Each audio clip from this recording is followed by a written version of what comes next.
What's up, everybody? I received the following comment a couple times actually on this YouTube channel over the last few months, and so I figured it's finally time to make a video in response to it.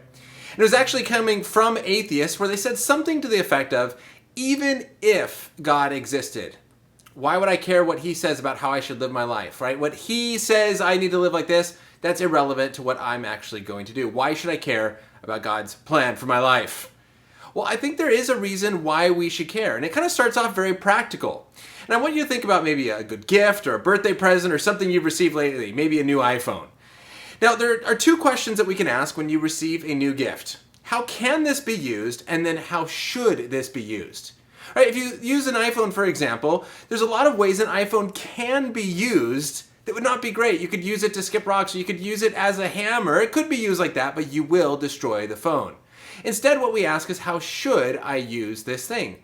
Because again, you want to take care of it. And when you use it properly, then it's going to last longer and it's going to work better. Well, how do you know the best way to use an iPhone? Well, you look at the instruction manual. You look at the people who designed it, Apple, and how they're telling you it was made to be used. Right? We wanted to see first, what is this thing designed for? Then we know the proper way to use it.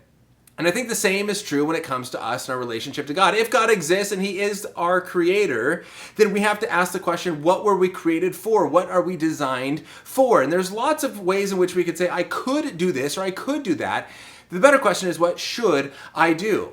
In the same way that using a phone inappropriately will ultimately cause its destruction, using yourself inappropriately will ultimately cause your destruction. There are disease and pain and hurt and suffering that can happen, and ultimately a separation from God's presence. And in the same way, when you use a phone for the way it was created to be used, it's probably going to last longer. Not a guarantee, but probably going to last longer and work better. In the same way that when we do what we were created to do, that is going to give us the best possible life. Doesn't mean you're going to be healthy and happy and wealthy and all that kind of stuff. It's not that way. But when you're doing what God has created you, it's going to be the best possible life. Now, this kind of leads some people to go, fine, I just going to say I want to go to heaven just so I can avoid hell, right? I'll follow God just to get out of hell. And that's kind of like some of my students who maybe follow my rules just because they don't want to get in trouble. Or maybe like a child who follows the rules just because they don't want to get in trouble. I don't think that's the approach that we should have. Instead, it's coming from a love and respect for God. That when you truly recognize that he is the creator, that he designed us for a certain purpose, and that his plan for our lives is the best possible plan, then we should want to do that. This also comes out of a love and respect for ourselves. You see, when you get a new iPhone, especially when you paid your own money for it and you truly cherish that thing, you want to use it well. You don't use your iPhone well just because you don't want to break it, but you want to use it well because it is valuable to you.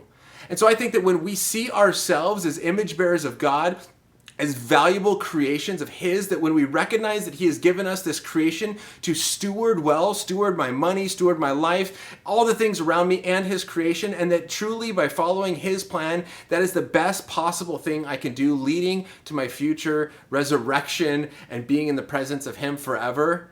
It's not I have to do that or I'm in fear of him and therefore I do it.